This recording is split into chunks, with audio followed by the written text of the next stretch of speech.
Our power. People power. NUP. Everywhere. Everywhere. NUP. Kunga. Kunga Uganda kunga. Kunga Uganda kunga. Kunga. Olutalunga luwedde tuliyambale ngule.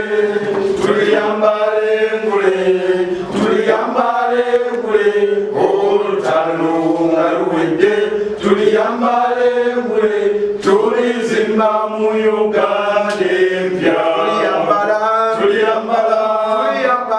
Tuliyambala mudesi masamasa.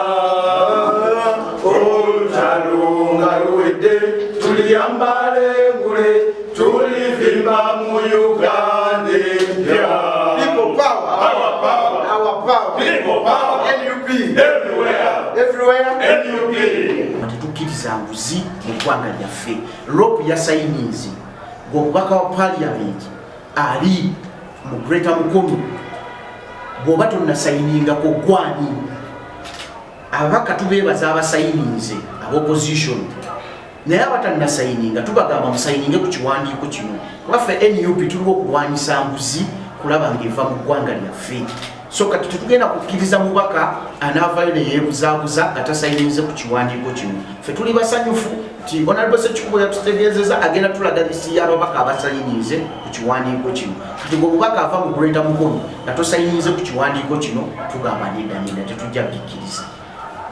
Natannasayininga ku kiwandiiko kino kijja bwesigwa mu bakomishona olina chance eyo gikozesa okulaba ng'osayininga ku kiwandiiko. So abaka baganya sayininga ku kiwandiiko ekyo bamulabanga aba promoting okulya enguzi. Ffe tubalabanga abeekobaana ne bali kuba stand ya party, stand ya opposition ng'ekulembeddwa mu leader of opposition yalaze nti naye ali agendesera ekintu kino ekyobuli bw'enguzi.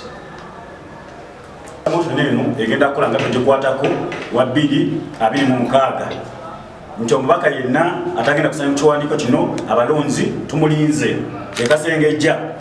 Twalabyeyo omubaka omuwaffe wa Nuupu eyagenze n'ateekayo omukono ate n'amala n'agudyayo n'agamba nti mbadde simanyi byensayininga nti omubaka wa parliament at the level of parliament ogamba ati simanyi byensayininga nabuzaabuziddwa. Ababaka ab'ekibuga tetubaagala omulundi guno abalonzi bagenda kuba bakambwe nnyo.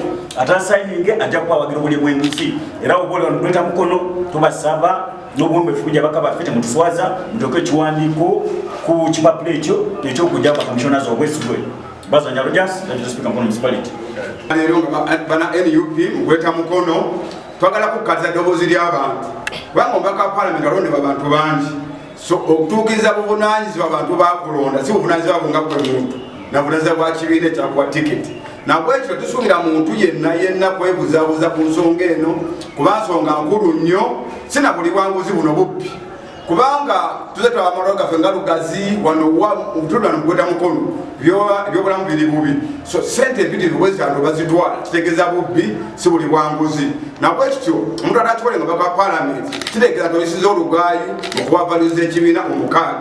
That's the discipline, reliability, integrity, exclusiveness, fidelity and service. Obuweereza ogenda kutta n'ennono yaffe ey'ekibiina kyaffe kubanga tulwanyisa buli bwanguzi. Nabwekityo tetusuubira muntu yenna kuva disitulikiti y'ekayunga nga MP ddala ng'oli ku tiketi ya Nuupu nga tosayininze. Tetukusuubira kubanga MP oli Mukono wano nga tosayininze. Tetusuubira MP ng'oli Buyukweyo oba oli Njeru oba oli Luddawa nga tosayininze. Tetusuubira MP yenna oba oli Buvuma Greater Mukono nga tosayininze. So ensonga eno ekwatibwe nga nsonga nkulu nnyo kubanga ekibiina kigiyimiriddeko nga nsonga yakuba nti tulinze eggwanga lino nga tuwa ebyokulabirako ebirungi. Sigamba nti omubaka wa parliament ogenda salawo bululu kino oli ku ddoboozi ly'abantu. Analemerwa okukola ekyo kitegeeza toyimire na kibiina kyaffe toyimire na ddoboozi ly'abantu kubanga eddoboozi lyeboogera ligamba tukomye obubbi n'obuli bw'enguzi mu ggwanga lino. Yange ensonga eri ku ground ya nsonga ya kusayininga petition eyakulembeddwamu ow'oludda oluvuganya gavumenti. Ffe tukooye abali b'enguzi n'olwekyo tusaba ababaka baffe balina okusayininga ku petition obubbi tuleme kwegatta ku babbi ab'NRM bwebanga NRM be balese petition eyo naffe tulina okukola okuyimira nabo okulaba nga babaka baffe bonna babiyimira n'abantu ababalonda nga tugaana obubbi n'obuli bw'enguzi nsigaddemu akapita kansala. Basebo ne banyabo yongera okubategeeza era n'okubakunga mwenna nze Mawejje Venna Kisunga Sub County ababaka bonna abanagaana okusayininga mubalekera mubatunulire butunulizi akaseera kakasengejja katuuse twabagamba nti waliwo empulunguse gino gyemisota gyennyini President atugamba buli kiseera okwebereramu webereremu ne kamera yo n'eriiso lyo abo ababaka baali batulya muddo olukwe nga tubalinze kaseera kakasengejja sente bazirya kati kibatuddemu eyo yonna gye bayita mubagobe mu nyimbe mubagobe ku mbaga temubawuliriza twabagoba dda nze Mawejje Venna Kisunga Sub County. Twajja kucwaba abantu ekyatambula mu kulonda okuwedde netugulawo kampeni egambye omusango gwaki musango gwa lubeerera so omusango gw'olubeerera tegugenda kukoma ku bantu bawambye bantu baffe mu bitundu ebyenjawulo n'abassa abantu naye kugenda kugenda butereevu nekumaka tasayinire kuki ku document ku censorship document gye tuliko okudde bwe gyetwogerako so omusango gwe gw'olubeerera tugenda kujja tuguwaaba eri abantu gutambule buli omu asigale nga gutambula butambuza buli omu akola ki nga gutegeera gugenda kwenda musango gwa lubeerera ku muntu anaagaana okussa omukono gwe ku censorship document eno so nabwe kityo atusuubira nti buli muntu atuukirize obuvunaanyizibwa bwe tukole omulimu ogwo gugwe bulungi ate tugweyagaliremu kubanga gugenda kuganyulwamu si NUP yokka naye neggwanga lyonna. Ffe ng'aba National Unity Platform ab'emukono ensonga etuleese ye petition gye bali okusayininga oba ekiwandiiko Tedros ekikubo kye baleeta okusayininga mu palamenti. Ekiwandiiko kino kye bali osayininga kiri ku ssente ba MP be twalonda ze baagabana era wano Munnayuganda teri atamanyi miliyoni 5 ababaka abamu oba bakomishona aba palamenti ze baali esente z'omuwi w'omusolo. Basebo ne banyabo mujjukire nti pulezidenti waffe Robert Kyagulanyi Ssentamu kino ekintu yakiraba kuba musajja mugezi era n'asuspendinga Mathias Mpuuga.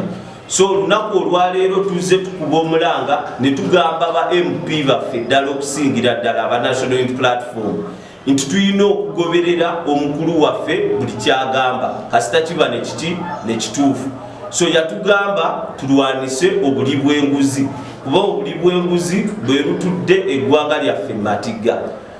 Malwaliro teri bikozesebwa enguudo mbi n'ate abamu bafuna ki busiimu. So n'olwekyo twebaza ababaka abamu nga Honorable Hanifa Nabukeera, Honorable Abdallah Kiwanuka abakasayininga petition. Ekiseera tekinnabeera kyawala n'abo batannasayininga nga Honorable Betty Namboze bakireke, Honorable Simbwa tubakubira omulanga nti tuve mu bintu by'omuzannyo. Bwe tubeera tuli mu struggle nti tulwanisa bukenuzi tulwanise eno gavumenti gye tugamba nti eddiza bannayuganda emabega tulina okukola ebikolwa ebiraga nti tweteefuteefu okuwamba obukulembeze. So n'olwekyo basayininga petitioni esente z'omusolo tuleke kuzidiibuuda. So bannayuganda abali eyo tulabe bano abantu bonna neyanza